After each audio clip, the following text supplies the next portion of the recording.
Good morning.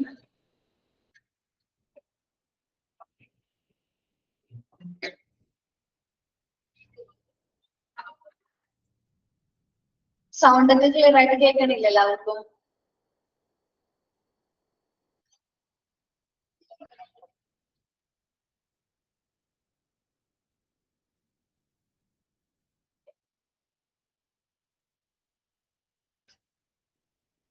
Last ക്ലാസ്സിൽ നമ്മൾ പറഞ്ഞു നിർത്തിയത് ഹോസ്പിറ്റൽ ഡിപ്പാർട്ട്മെന്റ് സ്റ്റാർട്ട് ചെയ്തിട്ടുണ്ടായിരുന്നു. നമുക്ക് ഹോസ്പിറ്റൽ ഡിപ്പാർട്ട്മെന്റ് മൂന്നായിട്ട് ക്ലാസിഫൈ ചെയ്തിട്ടുണ്ടെന്ന് പറഞ്ഞു. Medical department, supportive department, then administrative. അത് നമ്മൾ എക്സ്പ്ലെയിൻ ചെയ്തത് മെഡിക്കൽ ഡിപ്പാർട്ട്മെന്റ് രണ്ടായിട്ട് ക്ലാസിഫൈ ചെയ്തിട്ടുണ്ടെന്ന് പറഞ്ഞു. ഇൻ പേഷ്യന്റ് സർവീസും ഔട്ട് പേഷ്യന്റ് സർവീസും. വോയിസ് ഒക്കെ ക്ലിയർ അല്ലേ എല്ലാവർക്കും? കുഴപ്പമൊന്നുമില്ലല്ലോ? Good morning. അപ്പൊ ഇൻപേഷ്യന്റ് സർവീസിൽ വരുന്ന കുറച്ച് കാര്യങ്ങൾ നമ്മൾ പറഞ്ഞു, ഔട്ട് പേഷ്യന്റ് സർവീസിൽ വരുന്ന കുറച്ച് കാര്യങ്ങൾ പറഞ്ഞു. എക്സ്പ്ലെയിൻ ചെയ്തതാണോ അത്?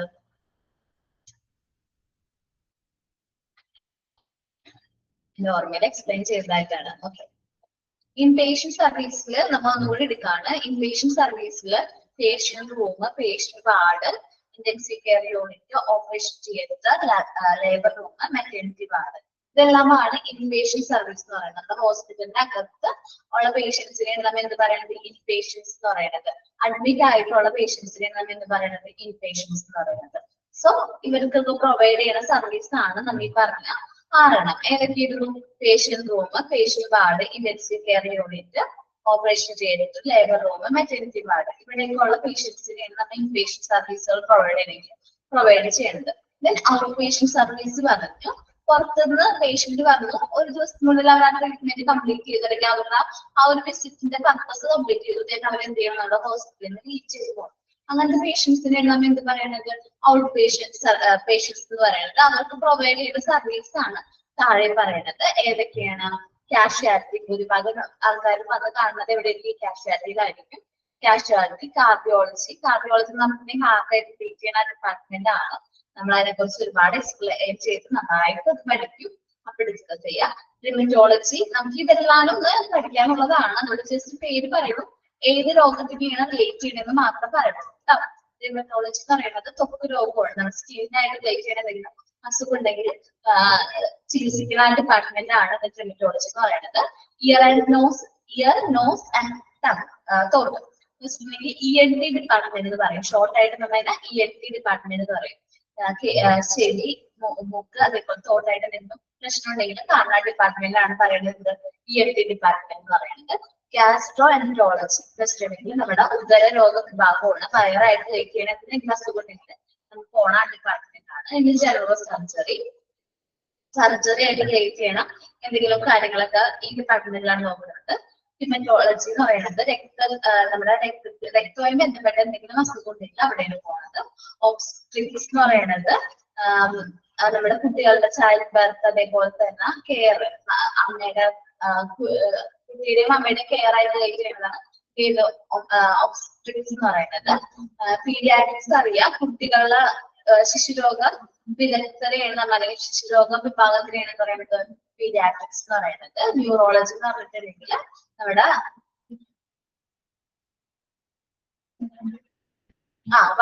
അത് വിട്ടുപോയല്ലേ? ഓക്കെ, ഞാൻ വിട്ടുപോയി. നമ്മുടെ പ്രായമായ ആൾക്കാരെ ട്രീറ്റ് ചെയ്യുന്ന ഒരു ഡിപ്പാർട്ട്മെന്റ് ആണ് എന്ത് പറയുന്നത്? ജെനറ്റിക്സ് എന്ന് പറയുന്നത്. വയസ്സായ ആൾക്കാർക്ക് നമ്മൾ പ്രൊവൈഡ് ചെയ്യും, അല്ലെങ്കിൽ വയോജനങ്ങൾക്ക് ആവശ്യമുള്ള ട്രീറ്റ്മെന്റ് പ്രൊവൈഡ് ചെയ്യുന്ന ഡിപ്പാർട്ട്മെന്റ് ആണ്.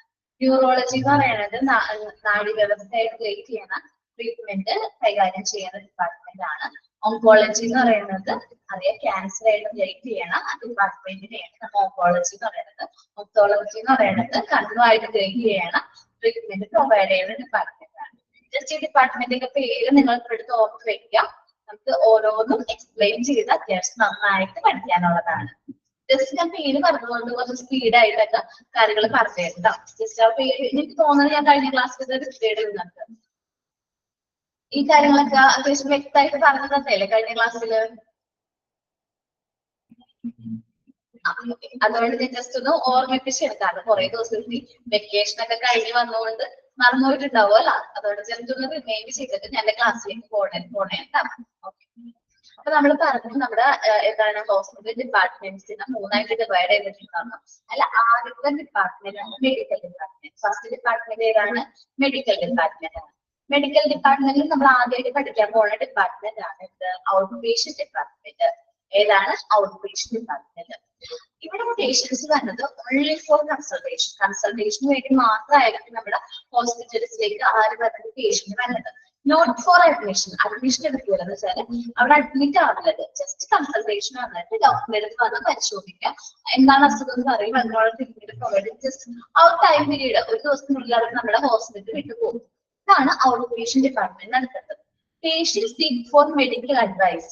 പേഷ്യൻസ് വരുന്നത് എന്തിനു വേണ്ടിയിട്ടാണ്? മെഡിക്കൽ അഡ്വൈസ് എടുക്കാൻ വേണ്ടിയിട്ടാണ്. Medication for them to take for a certain period of time. ആ കോഴ്സ് ഓഫ് ട്രീറ്റ്മെന്റ് ഒരു പീരീഡ് പറയും. ചിലപ്പോൾ ഒരു 15 days ആയിരിക്കും, അല്ലെങ്കിൽ 5 days ആയിരിക്കും. അത്രയാണോ ആ പീരീഡ് പറയുന്നത്? അത്രയും നാളെ ചെയ്യേണ്ടി വരും. ആ മെഡിസിൻസ് കഴിക്കുന്നതായിട്ട് വരും. Patients are then asked to come back for follow-up checkup. ഇനി മാറിയില്ലെങ്കിൽ നമ്മളോടൊക്കെ ഡോക്ടർ പറയാറുള്ളത്, നമ്മൾ അസുഖമായിട്ട് ഹോസ്പിറ്റലിൽ പോയി കഴിഞ്ഞാൽ നമുക്ക് ആ ഒരു എന്ത് ചെയ്യും, കോഴ്സ് ഓഫ് ട്രീറ്റ്മെന്റ് അല്ലെങ്കിൽ ആ മെഡിസിൻ ചെയ്തിട്ട് ഡോക്ടർ പറയും ഇനി മാറിയില്ലെങ്കിൽ നിങ്ങൾ ഇത്ര ദിവസം കഴിഞ്ഞിട്ട് വന്നൊന്ന് കാണണം കേട്ടോ എന്ന് നമ്മളോട് പറയാറില്ലേ? എന്താണ് പറയുന്നത്? Patients are then asked to come back for follow-up checkup. ഫോളോഅപ്പിന് വേണ്ടിയിട്ട് വരണം എന്ന് പറയും. പിന്നെ the patient treatment within the hospital last only for a day. ഒരു ദിവസത്തിനുള്ളിൽ ഒരു ദിവസം ആ പേഷ്യന്റ് ആ ഹോസ്പിറ്റലിൽ ട്രീറ്റ്മെന്റിന് വേണ്ടി വരുന്നുള്ളൂ. ഒരു ദിവസത്തിൽ കൂടുതൽ അറസ്റ്റ് ചെയ്യുന്നില്ല. Okay. Out patient department run four specific time during the day. രാവിലെ ചിലപ്പോൾ ഇന്ന ഒ പി ഡിപ്പാർട്ട്മെന്റ് രാവിലെ ഇത്ര സമയം വരെ ഇന്നത് ഒ പി ആയിരിക്കും. നമുക്ക് കേട്ടിട്ടുണ്ടാവും ഹോസ്പിറ്റലൊക്കെ പോകുക ഒരു 9 to 12 o'clock ആണ് എന്ത് നമ്മുടെ ഗൈനക്കോളജി ഒ പി വർക്ക് ചെയ്യുന്നത് എന്നൊക്കെ പറയാം. അല്ലെങ്കിൽ ENT ഒ പി ആ സമയത്താണ്, ഫിസിഷ്യൻ ആ സമയത്താണ് ഇരിക്കണേന്നൊക്കെ നമ്മൾ ഹോസ്പിറ്റലിൽ പോയിട്ടുണ്ടെങ്കിൽ നമുക്ക് കേട്ടിട്ടുണ്ടാവും. കാരണം ഒരു പർട്ടിക്കുലർ ടൈം, ഒരു ഡെയിലി ഒരു പർട്ടിക്കുലർ സ്പെസിഫിക് ടൈമിലായിരിക്കും ഈ ഒ പി എന്ത് ചെയ്യണത്, റൺ ചെയ്യുന്നത്.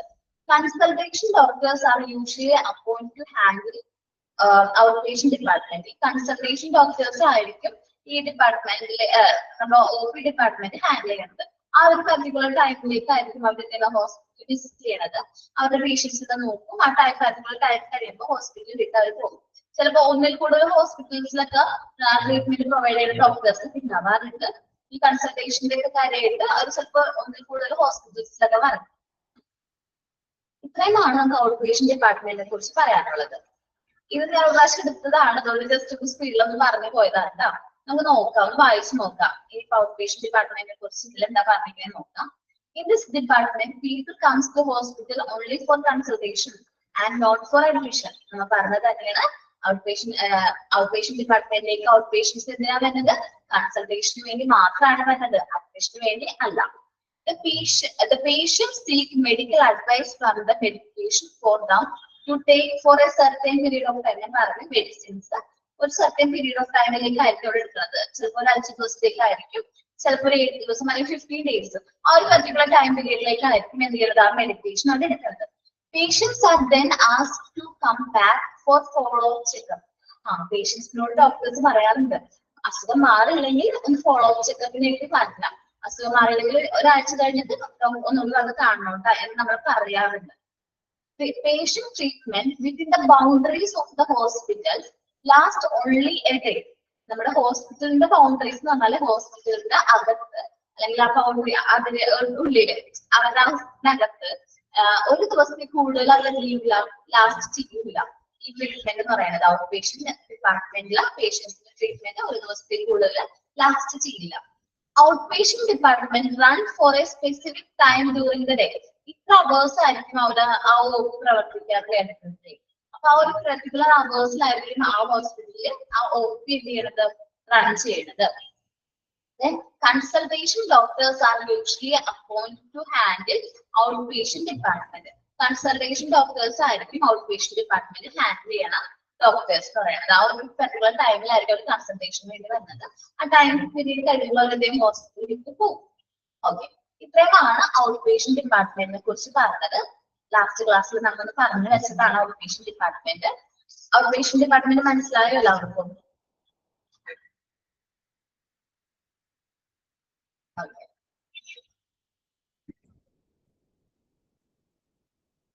ഇനി നെക്സ്റ്റ് ഡിപ്പാർട്ട്മെന്റ്, അടുത്ത ഡിപ്പാർട്ട്മെന്റ് ആണ് നമ്മൾ പറയാൻ പോണത് കാഷ്വാലിറ്റി ആൻഡ് എമർജൻസി ഡിപ്പാർട്ട്മെന്റ്. എന്താണ് casualty and emergency department?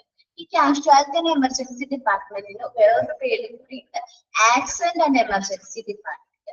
Accident and emergency department. ഈ ഡിപ്പാർട്ട്മെന്റില് എന്താ പറയണത്, ഈ ഡിപ്പാർട്ട്മെന്റ് ഹാൻഡിൽ ചെയ്യുന്ന പ്രോബ്ലംസ് എന്ന് പറയുന്നത് ഒരു പേഷ്യന്റിന് ആംബുലൻസിൽ എമർജൻസി ആയിട്ടുള്ള സിറ്റുവേഷനിലായിരിക്കും നമ്മുടെ ഹോസ്പിറ്റലിലേക്ക് ആ പേഷ്യന്റിനെ ആംബുലൻസിൽ കൊണ്ടുപോകുന്നത്. ഈ ആംബുലൻസിൽ കൊണ്ടുവരുന്ന പേഷ്യന്റിന് ഏറ്റവും അത്യാവശ്യമായിട്ട് കൊടുക്കുന്ന ട്രീറ്റ്മെന്റ് പ്രൊവൈഡ് ചെയ്യുന്ന സ്ഥലമാണ് ഇവിടെ കാഷ്വാലിറ്റി എന്ന് പറയുന്നത്, അല്ലെങ്കിൽ accident and emergency department. Handle the problems of the patient who brought by an ambulance in emergency situation. അത്ര എമർജൻസി ആയിട്ടുള്ള സിറ്റുവേഷനിലായിട്ട് പേഷ്യന്റിനെ ഹോസ്പിറ്റലിലേക്ക്, അതായത് ജീവൻ രക്ഷപ്പെടുത്താൻ വേണ്ടി ഇത്ര സീരിയസ് ആയിട്ടുള്ള ആൾക്കാരെയായിട്ട് നമ്മൾ ആംബുലൻസിൽ കൊണ്ടുവരുന്നത്. അങ്ങനത്തെ പേഷ്യൻസിന് ട്രീറ്റ്മെന്റ് പ്രൊവൈഡ് ചെയ്യുന്ന സ്ഥലമാണ് ഏത് കാഷ്വാലിറ്റി ആൻഡ് എമർജൻസി ഡിപ്പാർട്ട്മെന്റ് എന്ന് പറയുന്നത്. The department work around the clock. 24 മണിക്കൂറും അവർ എന്തെങ്കിലും വർക്ക് ചെയ്യും. നമ്മൾ രാത്രിക്ക് എന്തെങ്കിലും എമർജൻസി ആയിട്ട് പോയി കഴിഞ്ഞിട്ടുണ്ടെങ്കിൽ, അല്ലെങ്കിൽ തീരെ വയ്യാണ്ട് പോയി കഴിഞ്ഞാൽ കാഷ്വാലിറ്റി കാണിക്കാനാ പറയാറ്. ആ സമയം അതെന്തുകൊണ്ട് അങ്ങനെ പറയുന്നത് വെച്ചാൽ കാഷ്വാലിറ്റി 24 മണിക്കൂറും എന്ത് ചെയ്യും, വർക്ക് ചെയ്യാറുണ്ട്. അവിടെ ഡോക്ടേഴ്സ് ഉണ്ടാവും, അതിനാവശ്യമായിട്ടുള്ള നേഴ്സ്, എല്ലാ എക്യുപ്മെന്റ്സും അത്യാവശ്യം നമ്മൾ ഇതിനെ പ്രോബ്ലം എന്തൊരു എമർജൻസി സംഭവിച്ചാലും അത് നേരിടാൻ വേണ്ടിയിട്ട് അവരുടെ കയ്യിൽ എന്തുണ്ടാവും, അത്രയും എക്യുപ്പൈഡ് ആയിട്ടുള്ള കാര്യങ്ങളൊക്കെ അവരുടെ കയ്യിൽ എക്യുപ്മെന്റ്സ് ഒക്കെ ഉണ്ടാവും. It occupied to deal with all kind of emergency. ഏതൊരു എമർജൻസിയും ഫേസ് ചെയ്യാനുള്ള എക്യുപ്മെന്റ്സ് അവരുടെ കയ്യിൽ ഉണ്ടാവുന്ന കാഷ്വാലിറ്റി ആൻഡ് എമർജൻസി ഡിപ്പാർട്ട്മെന്റിൽ അവൈലബിൾ ആയിരിക്കും. The patients are assessed according to the degree of injury and emergency. ഒരു പേഷ്യന്റിന് അവർ വിലയിരുത്തണമല്ലോ ഈ ഡിപ്പാർട്ട്മെന്റിലേക്കാണ് വരുന്നത്. അതെങ്ങനെ മനസ്സിലാക്കണമെന്ന് വെച്ചാൽ അവരുടെ ഇഞ്ചുറിയുടെ ആഴോ എമർജൻസിയുടെ ആഴവും അനുസരിച്ചിട്ട് അതിന്റെ ഒരു ഡെപ്ത് നോക്കിയിട്ട്, ആ ഡിഗ്രി നോക്കിയിട്ടാണ് ഇതിനെ പേഷ്യന്റ് ഡിപ്പാർട്ട്മെന്റിലേക്ക് വിടാം. അല്ലെങ്കിൽ ഇപ്പൊ തന്നെ നമ്മൾ എമർജൻസി ആയിട്ട് ട്രീറ്റ്മെന്റ് പ്രൊവൈഡ് ചെയ്യാനൊക്കെ തീരുമാനിക്കുന്നത്. ഓരോ പേഷ്യൻസിനെയും ഇൻഡിവിജ്വലി ആണ് അവർ എന്ത് ചെയ്യുന്നത്, അസസ് ചെയ്യുന്നത്. ഇപ്പൊ നെഞ്ചുവേദനയായിട്ട് വന്ന പേഷ്യന്റ് ആണെങ്കിൽ അവർക്ക് ഏറ്റവും ആദ്യം എന്താ കൊടുക്കാം, CPR കൊടുക്കണം എന്ന് തീരുമാനിച്ച് CPR കൊടുത്തിട്ട് കാര്യം ചിലപ്പോൾ എങ്ങനെ വരുന്നത് കാർഡിയാക് ഡിപ്പാർട്ട്മെന്റിലേക്ക് വരുന്നത്. അപ്പൊ ഏത് സിറ്റുവേഷൻ ആണ്, ഏത് രീതിയിലാണ് ഹാൻഡിൽ ചെയ്യുന്നതെന്ന് നല്ല വ്യക്തമായിട്ട് അറിയുന്ന ആൾക്കാരായിരിക്കും എവിടെ ഉണ്ടാവുന്നത്, കാഷ്വാലിറ്റി ആൻഡ് എമർജൻസി ഡിപ്പാർട്ട്മെന്റിൽ ഹാൻഡിൽ ചെയ്യുന്നത്. Immediate treatment before being send to specialised department for further treatment. Immediate ആയിട്ട് നമുക്ക് എന്ത് ട്രീറ്റ്മെന്റ് ആണോ പ്രൊവൈഡ് ചെയ്യാനായിട്ട് പറ്റണത് അതാണ് ഇവിടെ നടക്കുന്നത് നമ്മുടെ കാഷ്വാലിറ്റി ആൻഡ് എമർജൻസി ഡിപ്പാർട്ട്മെന്റിൽ നടക്കുന്നത്.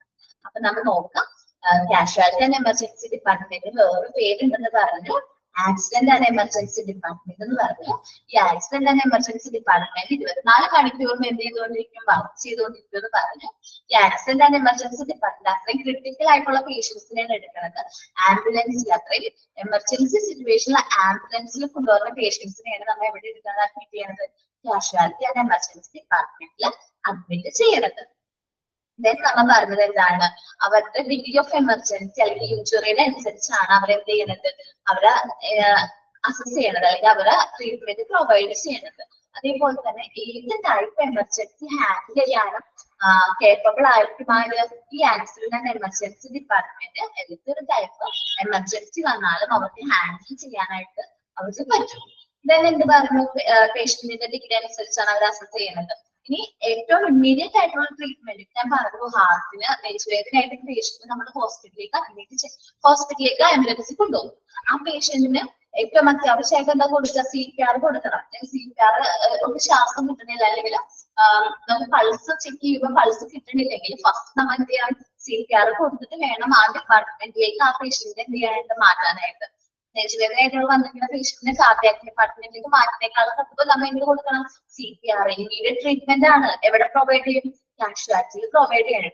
എന്നിട്ടായിരിക്കും നമ്മൾ അതിലേക്ക് ആ സ്പെഷ്യലൈസ്ഡ് ആയിട്ടുള്ള ഡിപ്പാർട്ട്മെന്റിലേക്ക് ആ പേഷ്യന്റിനെ എന്ത് ചെയ്യണത്, നമ്മൾ മാറ്റുന്നത്, ഫർദർ ട്രീറ്റ്മെന്റിന് വേണ്ടിയിട്ട് ആ പേഷ്യന്റിനെ വിടുന്നത്. ഇല്ല, ട്രീറ്റ്മെന്റ് പ്രൊവൈഡ് ചെയ്തില്ലെങ്കിൽ ആ പേഷ്യന്റിന് മരണം വരെ സംഭവിക്കാനുള്ള ചാൻസ് ഉണ്ട്. അപ്പൊ ഇമ്മീഡിയറ്റ് ആയിട്ട് ട്രീറ്റ്മെന്റ് എന്ത് പ്രൊവൈഡ് ചെയ്യാൻ പറ്റും എന്നുള്ള കൊടുക്കുന്ന ഡിപ്പാർട്ട്മെന്റ് ഏതാണ്? കാഷ്വാലിറ്റി ആൻഡ് എമർജൻസി ഡിപ്പാർട്ട്മെന്റ് ആണ്.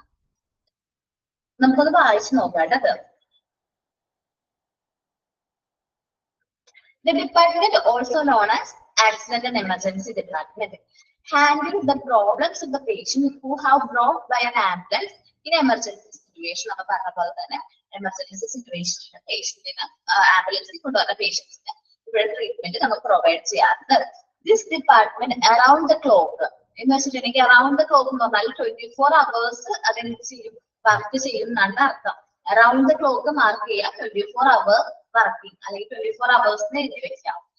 And it occupied to deal with all kind of emergency. ഏത് കൈൻഡ് ഓഫ് എമർജൻസി സംഭവിച്ചാലും അത് ഡീൽ ചെയ്യാനായിട്ട് ആര് കേപ്പബിൾ ആയിരിക്കണം? നമ്മുടെ casualty and emergency department capable ആയിരിക്കണം.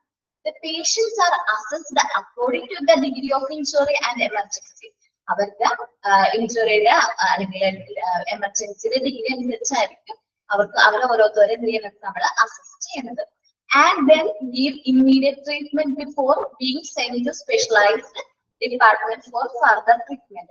Further treatment മുമ്പ് കൂടുതൽ അഡ്വാൻസ് ആയിട്ട് ട്രീറ്റ്മെന്റ് പ്രൊവൈഡ് ചെയ്യുന്നതിനേക്കാളും മുമ്പ് നമ്മൾ അവർക്ക് ഇമ്മീഡിയറ്റ് ആയിട്ടുള്ള ട്രീറ്റ്മെന്റ് പ്രൊവൈഡ് ചെയ്യണം. ഞാൻ എക്സാമ്പിൾ പറഞ്ഞത് നെഞ്ചുവേദനയായിട്ട് വന്നൊരു പേഷ്യന്റ് ആണെങ്കിൽ നമ്മൾ എമർജൻസി ഡിപ്പാർട്ട്മെന്റിലാണ് കാഷ്വാലിറ്റി കാണിക്കുന്നത്. കാഷ്വാലിറ്റി കാണിക്കുമ്പോൾ ബോധം നഷ്ടപ്പെട്ടു പോയി, അതേപോലെ അദ്ദേഹത്തിന് ഹാർട്ട് ബീറ്റ് ഇല്ലാന്ന് തോന്നുന്ന ആ സിറ്റുവേഷനിൽ കാഷ്വാലിറ്റി തന്നെ വെച്ച് അവിടുത്തെ ഡോക്ടർ ആ റെസ്പോൺസിബിൾ ആയിട്ടുള്ള വ്യക്തി എന്ത് ചെയ്യണം? CPR കൊടുത്തതിന് ശേഷം ആയിരിക്കണം അവരെ എന്ത് ചെയ്യേണ്ടത്? കാർഡിയാക് ഡിപ്പാർട്ട്മെന്റിലേക്ക് എന്ത് ചെയ്യേണ്ടത്? റെഫർ ചെയ്യേണ്ടത്. അല്ലെങ്കിൽ എന്താ സംഭവിക്കുന്നത് വെച്ചാൽ നമ്മൾ ഈ കാർഡിയാക് ഡിപ്പാർട്ട്മെന്റിലേക്ക് പോകുന്ന ആ ടൈം പീരീഡിനുള്ളിൽ അദ്ദേഹത്തിന്റെ ജീവൻ നഷ്ടപ്പെട്ടു പോകാനുള്ള ചാൻസ് ഉണ്ട്. അപ്പൊ ഇങ്ങനൊരു സിറ്റുവേഷൻ നടന്ന് ആ ഫസ്റ്റ് അവേഴ്സിന് നമ്മൾ ഗോൾഡൻ അവേഴ്സ് എന്നാ പറയുന്നത്. ഈ ഗോൾഡൻ അവേഴ്സിൽ തന്നെ നമുക്ക് ആവശ്യമുള്ള ട്രീറ്റ്മെന്റ് അല്ലെങ്കിൽ ആ ജീവൻ നിലനിർത്താൻ പറ്റുന്ന ട്രീറ്റ്മെന്റ് പ്രൊവൈഡ് ചെയ്യണം. ആ ഡിപ്പാർട്ട്മെന്റിനെയാണ് നമ്മൾ എന്ത് പറയുന്നത്? കാഷ്വാലിറ്റി ആൻഡ് എമർജൻസി ഡിപ്പാർട്ട്മെന്റ് എന്ന് പറയുന്നത്. മനസ്സിലായ എല്ലാവർക്കും casualty and emergency department?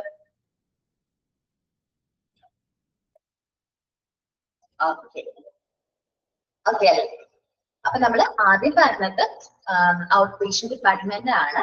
Next പറഞ്ഞത് കാഷ്വാലിറ്റി ആൻഡ് എമർജൻസി ഡിപ്പാർട്ട്മെന്റ് ആണ്.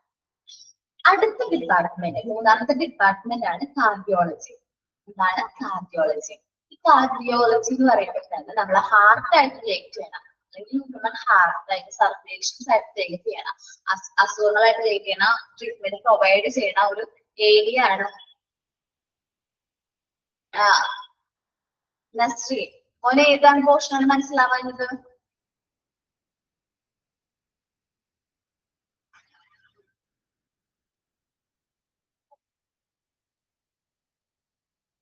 ഏത് പോർഷനാണ് മനസ്സിലാവാഞ്ഞത്? കാഷ്വാലിറ്റി ആൻഡ് എമർജൻസി ആണോ?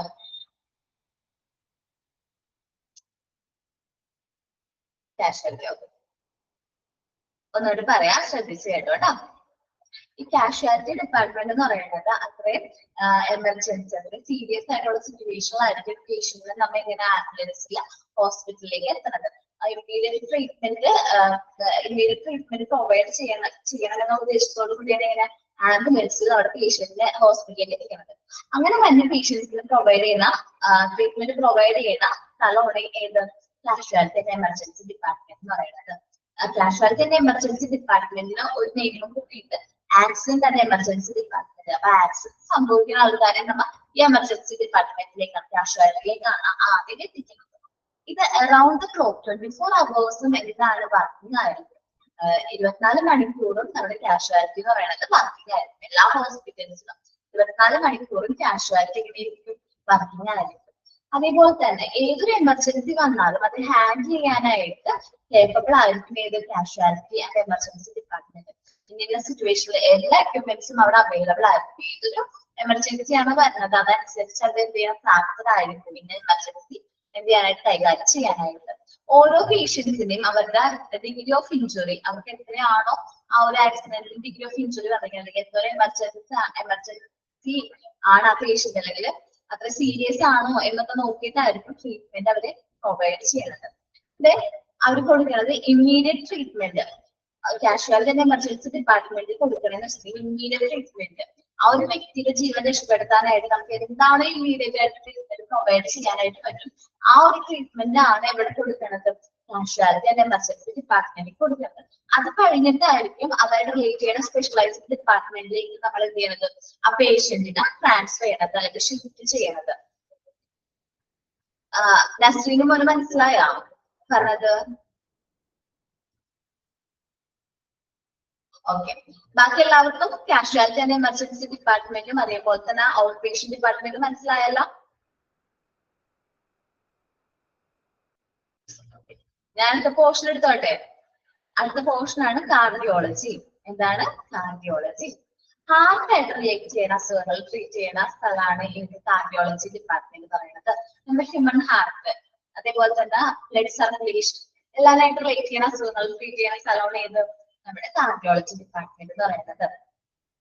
ശ്രദ്ധിക്കുക, the department deals with the problems of human heart or circulation. നമ്മുടെ ഹാർട്ടും അതേപോലെ ബ്ലഡ് സർക്കുലേഷൻ ആയിട്ട് റിലേറ്റ് ചെയ്യുന്ന കാര്യങ്ങളൊക്കെ ട്രീറ്റ്മെന്റ് പ്രൊവൈഡ് ചെയ്യണ ഡിപ്പാർട്ട്മെന്റ് ആണ് ഏത് cardiology department. Cardiology, the medical specialty that deals with the diagnosis, treatment of the disease and disorder of the heart.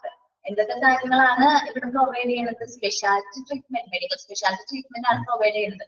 നമ്മുടെ ഹാർട്ടായിട്ട് relate ചെയ്യുന്ന അസുഖങ്ങൾ എന്തെങ്കിലും ഉണ്ടെങ്കിൽ കണ്ടുപിടിക്കുന്നത്, അതിനാവശ്യമുള്ള ട്രീറ്റ്മെന്റ് പ്രൊവൈഡ് ചെയ്യുക, ഇപ്പൊ ഹാർട്ടിന് എന്തെങ്കിലും ഡിസോർഡർ ഉണ്ടെങ്കിൽ അത് കണ്ടുപിടിക്കണം. ഇതൊക്കെ ഇവിടെ കാർഡിയോളജി ഡിപ്പാർട്ട്മെന്റിലാണ് എടുക്കുന്നത്.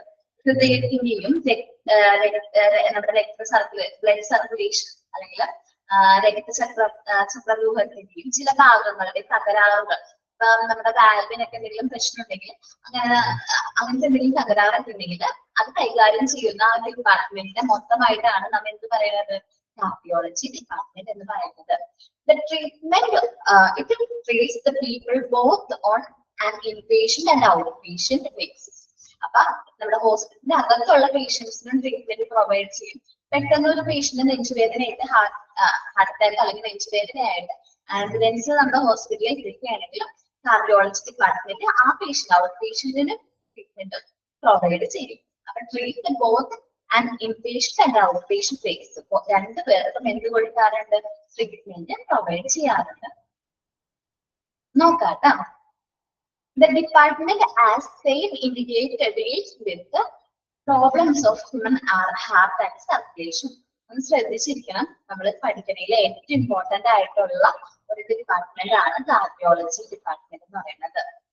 Cardiology is the medical specialty that deals with the diagnosis and treatment of the diseases and disorder of the heart. എന്തൊക്കെ കാര്യങ്ങളിൽ ഡയഗ്നോസ്, ചില അസുഖം എന്താണെന്ന് കണ്ടുപിടിക്കാനും അതിനാവശ്യമുള്ള ട്രീറ്റ്മെന്റും, എന്ത് അസുഖമാണ്, എന്ത് ഡിസോർഡർ ആണ് ഹാർട്ടിന് സംഭവിച്ചിരുന്നത് എന്നുള്ള കാര്യങ്ങളൊക്കെ എവിടെയാണ് കണ്ടുപിടിക്കുന്നത്? കാർഡിയോളജി ഡിപ്പാർട്ട്മെന്റിലാണ് എന്ത് ചെയ്യണത്? ഐഡന്റിഫൈ ചെയ്യുന്നത്. It treats the people both on inpatient and outpatient basis. Inpatient ബേസിലും ഔട്ട്പേഷ്യന്റ് ബേസിലുമാണ് നമ്മൾ പേഷ്യൻസിനെ നമ്മൾ എന്ത് ചെയ്യുന്നത്? കാർഡിയോളജി ഡിപ്പാർട്ട്മെന്റിലെ ട്രീറ്റ്മെന്റ് പ്രൊവൈഡ് ചെയ്യുന്നത്.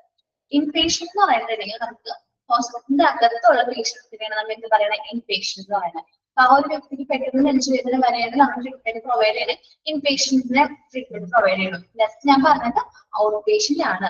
ആംബുലൻസിൽ നെഞ്ചുവേദനയായിട്ട് വ്യക്തിനെ ഹോസ്പിറ്റലിലേക്ക് കൊണ്ടുവന്നു. ഫസ്റ്റ് എവിടെ കാണിക്കും? കാഷ്വാലിറ്റി കാണിച്ചു. ദെൻ അവിടെ CPR ഞാൻ പറഞ്ഞ പോലെ CPR കൊടുത്തതിന് ശേഷം അവർ റെഫർ ചെയ്യും, സ്പെഷ്യലൈസ്ഡ് ആയിട്ടുള്ള ഡിപ്പാർട്ട്മെന്റിലേക്ക് റെഫർ ചെയ്യും. ആ നെഞ്ചുവേദനയായിട്ട് കൊണ്ടുവന്ന പേഷ്യൻസിനെ ഏത് ഡിപ്പാർട്ട്മെന്റിലേക്കാണ് റെഫർ ചെയ്യുന്നത് അല്ലെങ്കിൽ ട്രാൻസ്ഫർ ചെയ്യുന്നത്? കാർഡിയോളജി ഡിപ്പാർട്ട്മെന്റിലേക്കാണ് ട്രാൻസ്ഫർ ചെയ്യുന്നത്. The biggest area of heart disease treated is coronary artery disease. ഹാർട്ടായിട്ട് റിലേറ്റ് ചെയ്യുന്ന ഡിസീസിനെ മൊത്തമായിട്ട് പറയുന്ന പേരാണ് coronary artery disease. ഓക്കെ, അതിൽ ഫസ്റ്റ് വരുന്നത് ആൻജീനിയ. ആൻജീനിയ എന്ന് പറഞ്ഞിരിക്കുന്നത് നമുക്ക് സാധാരണ നെഞ്ചുവേദന വരാറുണ്ട്. നെഞ്ചുവേദന നെഞ്ചുവേദനയായിട്ട് തുടങ്ങുന്നത് നെഞ്ചില് എല്ലാ 4 ഭാഗത്തായിട്ട് നമുക്ക് നല്ല പ്രഷറിൽ നല്ല വേദന തോന്നും. അത് പിന്നെ നമ്മുടെ ഇടതുവശത്തെ തോളുണ്ട് അല്ലെ, ഇടതുവശത്തെ തോളിലേക്ക് എന്ത് ചെയ്യും? അത് ട്രാൻസ്ഫർ ആവും, ആ വേദന ട്രാൻസ്ഫർ ആവും. അങ്ങനെ തോന്നുമ്പോ നമ്മൾ ഇമ്മീഡിയറ്റ് ആയിട്ട് എന്ത് ചെയ്യാം? മെഡിക്കൽ ട്രീറ്റ്മെന്റ്, മെഡിക്കൽ അഡ്വൈസ് എടുക്കുക, അല്ലെങ്കിൽ നേരെ ഹോസ്പിറ്റലിൽ പോകാം. കാരണം നമുക്ക് നെഞ്ചുവേദന എന്നൊക്കെ പറയുമ്പോൾ നമ്മുടെയൊക്കെ പാരന്റ്സ് ഒക്കെ എന്താ വിചാരിക്കുക, ആ ഗ്യാസിന്റെ ആണ് എന്ന് വിചാരിച്ച് നിസ്സാരമായിട്ട് കളയും. പക്ഷെ അങ്ങനെയല്ല. നെഞ്ചുവേദന എന്ന് പറയുന്നത് ചിലപ്പോ ഹാർട്ട് അറ്റാക്കിന്റെ ഫസ്റ്റ് ലക്ഷണമാവായി നെഞ്ചുവേദന. നെഞ്ചുവേദന ഉണ്ടെങ്കിൽ നമ്മുടെ കയ്യിലേക്ക് ആ വേദന ബാധിക്കട്ടെ, ഇടത് ഷോൾഡറിൽ നമ്മുടെ എന്താ പറയാ ഇടത് തോളിലേക്ക് ആ വേദന, കയ്യിലേക്ക് അത് വേദന നമുക്ക് വ്യാപിക്കും. അങ്ങനെ തോന്നുകയാണെങ്കിൽ അത് ആൻജീനിയ ആസിഡോണെന്ന് മനസ്സിലാക്കുക, അല്ലെങ്കിൽ ഹാർട്ട് അറ്റാക്ക് വരാൻ പോണ ഫസ്റ്റ് സിംറ്റം ആണെന്ന് മനസ്സിലാക്കുക. അതിന് ട്രീറ്റ്മെന്റ് എടുക്കാം. ഞങ്ങളുടെ അറിവിൽ കഴിഞ്ഞ വർഷം കേട്ടോ, അപ്പൊ എന്റെ വീടിനടുത്തൊരു ചേട്ടൻ ഇതേപോലെ നെഞ്ചുവേദനയാന്ന് പറഞ്ഞത്, രാവിലെ മുതൽ നെഞ്ചുവേദനയാണ് എന്ന് പറഞ്ഞിട്ട് ജോലിക്ക് പോയി.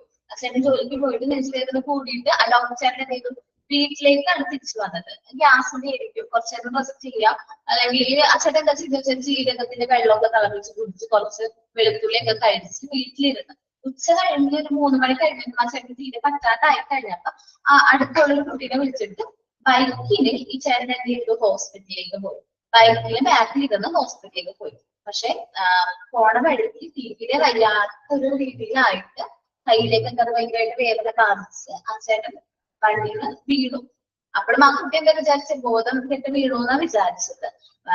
വേഗം ഒരു ഓട്ടോയില് ഹോസ്പിറ്റലിൽ എത്തിച്ചു. പക്ഷെ ആ സമയത്തിനുള്ളിൽ എന്ത് ചെയ്തു, ആ വ്യക്തി മരണം സംഭവിക്കുകയാണ് ചെയ്തത്. സാധാരണ ഒരു നെഞ്ചുവേദനയാണ്, നിസ്സാരമാണെന്ന് വിചാരിച്ച് എന്ത് ചെയ്യരുത്, എന്നുള്ള മട്ടിലിടരുത്. അപ്പൊ നെഞ്ചുവേദനയാണെങ്കിൽ അത് ഗ്യാസിന്റെ ആണോ അല്ല ഹാർട്ടിന്റെ ആണോ എന്ന് പെട്ടെന്ന് മനസ്സിലാക്കാം. കാരണം ഹാർട്ടിന്റെ ആണെങ്കിൽ അത് 4 ഭാഗത്തും അത് ഒരു പ്രത്യേക തരം വേദനയായിരിക്കും. അത് നമ്മുടെ ഇടത്ത് ഷോൾഡറിലേക്ക് ആ വേദന അത് ആ ഷോൾഡറിലേക്ക് ആ വേദന വരും. അങ്ങനെ എന്തെങ്കിലും വേദന തോന്നിക്കഴിഞ്ഞാൽ നേരെ നമ്മൾ എന്ത് ചെയ്യുക, ഹോസ്പിറ്റലിലേക്ക് പോവുക, മെഡിക്കൽ അഡ്വൈസ് എടുക്കുക. ഇപ്പൊ ഗ്യാസിന്റെ ആണെങ്കിലും കുഴപ്പമില്ല, അവിടെ പോയിട്ട് മെഡിക്കൽ അഡ്വൈസ് എടുത്ത് പോകുന്നു, ഗ്യാസിന്റെ മരുന്നല്ലേ തരാം, കുഴപ്പമൊന്നുമില്ല. പക്ഷെ ആ വ്യക്തി ഞാൻ പറയുകയാണ്, ആ വ്യക്തി വീട്ടിലേക്ക് തിരിച്ചു വരല്ല, നേരെ ഹോസ്പിറ്റലിൽ കാണിച്ച് ട്രീറ്റ്മെന്റ് എടുത്തായിരുന്നെങ്കിൽ ചിലപ്പോ ആ ചേട്ടന്റെ ജീവൻ വരെ രക്ഷപ്പെടാനായിട്ട് വരും.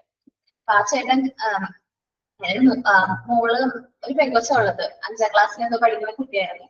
അപ്പൊ ആ കുട്ടി അമ്മയെ മാത്രമേ ഉള്ളൂ, വേറെ ചേച്ചിക്ക് ജോലിയൊന്നും ഇല്ല. അപ്പൊ ആ ചേട്ടനായിരുന്നു അവിടുത്തെ എന്താ പറയാ ഫാമിലിയിലെ ഒരു എന്താ പറയാ ആളുകളുടെ വരുമാനം. അത് നഷ്ടപ്പെട്ടു പോയി. അല്ലെങ്കിൽ അവർക്ക് കുറച്ച് സ്ട്രഗിളിങ്ങിലാണ്. ആ വ്യക്തിക്ക് ഇപ്പൊ അത്യാവശ്യം നല്ല സ്ട്രഗിളിങ്ങിലാണ്, ആ ചേച്ചിക്ക് ഭയങ്കര സ്ട്രഗിളിങ്ങാണ്. അപ്പൊ നമ്മള് ശ്രദ്ധിക്കുക, ഇങ്ങനെയൊക്കെ അസുഖം വന്നു കഴിയുമ്പോൾ നമ്മൾ സ്ഥാനം വിടരുത്. എന്താ അസുഖം എന്നിട്ട് നിങ്ങളൊക്കെ പഠിച്ചൊക്കെ അറിയാൻ കഴിയുമ്പോൾ ഒരാൾ നമ്മുടെ അടുത്തുള്ള ആരെങ്കിലൊക്കെ നെഞ്ചുവേദനയാണ്, ഗ്യാസിന്റെ ആയിരിക്കും എന്നൊക്കെ പറയുമ്പോൾ നമ്മൾ ചോദിക്കാം, നെഞ്ചിന് എങ്ങനെയാ വേദന, 4 വശത്തുനിന്നുണ്ടാ വേദന, അവിടെ കയ്യിലേക്ക് അത് ബാധിച്ചിട്ടുണ്ടാ, അങ്ങനെയൊക്കെ അവർ ചോദിക്കുമ്പോ അങ്ങനെ ഉണ്ടെങ്കിൽ നേരെ എന്ത് ചെയ്യാം, ആ വ്യക്തിനെയും കൊണ്ട് ഏറ്റവും സേഫ് ആയിട്ടുള്ള രീതിയിൽ ഹോസ്പിറ്റലിലേക്ക് കൊണ്ടുപോകാം. ഈ കുട്ടി കൊണ്ടുപോയെന്ന് വെച്ചിട്ടുണ്ടെങ്കിൽ വണ്ടിയിൽ 2 വീലറിൽ ബാക്കിൽ ഇരുത്തിയിട്ടാണ് കൊണ്ടുപോയത്. ബാക്കിൽ ഇരുത്തി ഹോസ്പിറ്റലിൽ എത്തിയപ്പോഴേക്കും അദ്ദേഹത്തിന്റെ ബോധം നഷ്ടപ്പെട്ട് റോഡിലേക്ക് വീഴി. അവിടെ പിന്നെ അവിടെ നിന്ന് ആൾക്കാരെല്ലാവരും കൂടി ഓട്ടോയിലും ഹോസ്പിറ്റലിലേക്ക് തിരിച്ചപ്പോഴേക്കും ആ കുട്ടിയുടെ ആ ചേട്ടന്റെ ജീവൻ നഷ്ടപ്പെടുകയാണ് ചെയ്തത്. അപ്പൊ ശ്രദ്ധിക്കാം, നെഞ്ചുവേദനയ്ക്ക് എങ്ങാനും ആണെങ്കിൽ നേരെ ഹോസ്പിറ്റലിലേക്ക് പോവാട്ടോ. നമ്മുടെ ഡിസീസിനെ കുറിച്ചാണ് പറഞ്ഞിരുന്നത് അല്ലെ, അൻജിനിയ. അപ്പൊ ഇങ്ങനെ അടുത്ത അസുഖമാണ് കോർണറി ആർട്ടറി ബൈപ്പാസ്. നമ്മൾ കേട്ട ബൈപ്പാസ് ഗ്രാഫ്റ്റിംഗ് കേട്ടോ. ഈ ബൈപ്പാസ് ഗ്രാഫ്റ്റിംഗിനെ തന്നെ കോർണറി ആർട്ടറി ബൈപ്പാസ് ഗ്രാഫ്റ്റിംഗിനെ തന്നെയാണ് നമ്മൾ ബൈപ്പാസ് സർജറി എന്ന് പറയുന്നത്. എന്താണ് ബൈപ്പാസ് സർജറി എന്ന് പറയുന്നത്? ഹൃദയത്തിലേക്കുള്ള രക്തധമനികളിലെ ബ്ലോക്ക്, നമ്മള് ബ്ലഡ് പാസ് ചെയ്യുമല്ലോ, ബ്ലഡ് ബോഡിയിലേക്ക് ഇങ്ങനെ പാസ് ചെയ്യുന്നതിന് ആ ഒരു ധമനിയിൽ എന്തെങ്കിലും ബ്ലോക്ക് വരെയെന്ന് വിചാരിക്കും. ആ ബ്ലോക്ക് മാറ്റി രക്തയോട്ടം പുനഃസ്ഥാപിക്കാൻ വേണ്ടിയുള്ള ഒരു എന്താണ് സർജറിയാണ് കോർണറി ആർട്ടറി ബൈപ്പാസ് ഗ്രാഫ്റ്റിംഗ് എന്ന് പറയുന്നത്. ഈ കോർണറി ആർട്ടറി ബൈപ്പാസ് ഗ്രാഫ്റ്റിംഗിനെ തന്നെയാണ് ബൈപ്പാസ് സർജറി എന്ന് പറയുന്നത്. നമ്മളത് കേട്ടിട്ടുണ്ടാവും, ഓപ്പൺ സർജറി അല്ലെങ്കിൽ ബൈപ്പാസ് സർജറി കഴിഞ്ഞ് കിടക്കുന്ന പേഷ്യന്റ്. അങ്ങനെയൊക്കെ നമ്മള് ഇപ്പൊ നമ്മളുടെ അറിവിൽ ആരെങ്കിലും ഹാർട്ടിൽ ബൈപ്പാസ് സർജറി ചെയ്തിട്ടുണ്ട് എന്നൊക്കെ നമ്മൾ കേട്ടിട്ടുണ്ടാവും. അപ്പൊ നമുക്ക് അറിഞ്ഞൂടാ അതെന്താ സംഭവം എന്ന്, നമുക്ക് ആർക്കും അറിഞ്ഞൂടാ. അതെന്താന്ന് വെച്ചിട്ടുണ്ടെങ്കിൽ ഹൃദയത്തിലേക്കുള്ള രക്തധമനികളിലെ ബ്ലോക്ക്, ആ ഒരു തടസ്സം അത് മാറ്റി രക്തയോട്ടം പുനഃസ്ഥാപിക്കണ ഒരു ശസ്ത്രക്രിയനെയാണ് നമ്മൾ എന്ത് പറയുന്നത്, ബൈപ്പാസ് ഗ്രാഫ്റ്റിംഗ് അല്ലെങ്കിൽ കോർണറി ആർട്ടറി ബൈപ്പാസ് ഗ്രാഫ്റ്റിംഗ് എന്ന് പറയുന്നത്. ഇതിനെ സിമ്പിൾ ആയിട്ട് നമ്മൾ വീണ്ടും പറയും ബൈപ്പാസ് സർജറി എന്ന് പറയും. വൈദ്യശാസ്ത്രത്തിൽ കോറണറി ആർട്ടറി ബൈപ്പാസ് ഗ്രാഫ്റ്റിംഗ് എന്നറിയപ്പെടുന്ന ശസ്ത്രക്രിയയാണ് നമ്മൾ സിമ്പിൾ ആയിട്ട് എന്ത് പറയുന്നത് ബൈപ്പാസ് സർജറി എന്ന് പറയുന്നത്. അപ്പൊ നമ്മുടെ ഹാർട്ടിലേക്കുള്ള ആ ബ്ലഡ് പമ്പ് ചെയ്യണ ആ രക്തധമനി, ആ ബ്ലഡിന്റെ ആ വെസലുണ്ട് അതുണ്ടല്ലോ ആ കുഴല്, അതിലെന്തെങ്കിലും ബ്ലോക്ക് സംഭവിക്കണമെങ്കിൽ ആ ബ്ലോക്ക് മാറ്റിയിട്ട് രക്തയോട്ടം അല്ലെങ്കിൽ രക്തത്തിന്റെ ഓട്ടം പുനഃസ്ഥാപിക്കുന്ന ഒരു ശസ്ത്രക്രിയയാണ് നമ്മൾ എന്ത് പറയുന്നത് ബൈപ്പാസ് ഗ്രാഫ്റ്റിംഗ് എന്ന് പറയുന്നത്. ഓക്കെ, ഇനിയാണ് നോക്കാട്ടോ. ഇനി അടുത്തതാണ് cardiovascular surgery deals with the surgical treatment of heart and blood vessel. അപ്പൊ എന്താണ് cardiovascular surgery എന്ന് വെച്ചിട്ടുണ്ടെങ്കിൽ അത് സർജിക്കൽ ട്രീറ്റ്മെന്റ് ആണ്. ഹാർട്ടിനും ബ്ലഡ് വെസൽസിനും പ്രൊവൈഡ് ചെയ്യണ ഒരു സർജിക്കൽ ട്രീറ്റ്മെന്റിനെയാണ് നമ്മൾ എന്ത് പറയുന്നത് cardiovascular surgery പറയുന്നത്. Also refers as cardiac surgery. ഇത് നമ്മൾ സിമ്പിൾ ആയിട്ട് കാർഡിയാക് സർജറി എന്ന് എഴുതും. cardiovascular സർജറി എന്താണെന്ന് അറിഞ്ഞൂടാ. ഓക്കേടാ, അപ്പൊ നമ്മൾ ആദ്യം പറഞ്ഞ ആൻജിനിയ എന്ന് പറയുന്ന അസുഖമാണ് പറഞ്ഞത്. ദെൻ പറഞ്ഞത് ഹാർട്ട് അറ്റാക്ക് ആണോ. അടുത്തത് ബൈപ്പാസ് സർജറിക്ക് ഡൗട്ട് എന്നാണ് പറഞ്ഞത്. നമ്മള് രക്തത്തിലേക്കുള്ള രക്തധമനികളുടെ ബ്ലോക്ക് ഉണ്ടല്ല, ഹൃദയത്തിലേക്കുള്ള രക്തധമനികളുടെ ബ്ലോക്ക് മാറ്റാം. ആ ബ്ലോക്ക് എന്ന് വെച്ചിട്ടുണ്ടെങ്കിൽ ചെറിയ ബ്ലോക്ക് സംഭവിച്ചിട്ടുണ്ടാവും. ആ ബ്ലോക്ക് മാറ്റി രക്തയോട്ടം പുനഃസ്ഥാപിക്കണം ഒരു ശസ്ത്രക്രിയനെയാണ് നമ്മൾ ബൈപ്പാസ് സർജറി എന്ന് പറയുന്നത്. ഈ ബൈപ്പാസ് സർജറി നമ്മൾ സിമ്പിൾ ആയിട്ട് പറയേണ്ടതാണ്. പക്ഷെ ഇതിന്റെ ഫുൾ നെയിം എന്ന് പറഞ്ഞിട്ടുണ്ടെങ്കിൽ കോർണറി ഓർട്ടറി ബൈപ്പാസ് സർജറി എന്നാണ്. അപ്പൊ മിക്കവാറും നമ്മുടെ എക്സാമിന് ചോദിക്കുമ്പോൾ ഇത് ഫുൾ ഫോം അല്ലെങ്കിൽ എന്താണ് ബൈപ്പാസ് സർജറി എന്നായിരിക്കും ചോദിക്കുന്നത്. Another name of bypass surgery എന്ന് പറയാം. എന്താണ് bypass grafting, another name of bypass surgery എന്ന് ചോദിക്കാം. അപ്പൊ കോർണറി ഓർട്ടറി ബൈപ്പാസ് ഗ്രാഫ്റ്റിംഗ് എന്നാണ് നമ്മുടെ ബൈപ്പാസ് സർജറിന് ഫുൾ ആയിട്ട് പറയുന്നത്. ആദിത്യ മനസ്സിലായടാ? ഹാർട്ടിലേക്കുള്ള ഒരു രക്തത്തിന്റെ ഒഴുക്കുണ്ടല്ലോ, അത് കറക്റ്റ് ആയിട്ട് ഒഴുകണം. എപ്പോഴും വന്നാൽ മാത്രമേ നമ്മുടെ ഹാർട്ടിന്റെ ഉള്ളൂ ബോഡിയിലേക്ക് ആവശ്യമുള്ള എല്ലാ ഓർഗൻസിലേക്ക് ആവശ്യമുള്ള ബ്ലഡ് പമ്പ് ചെയ്യുന്നു.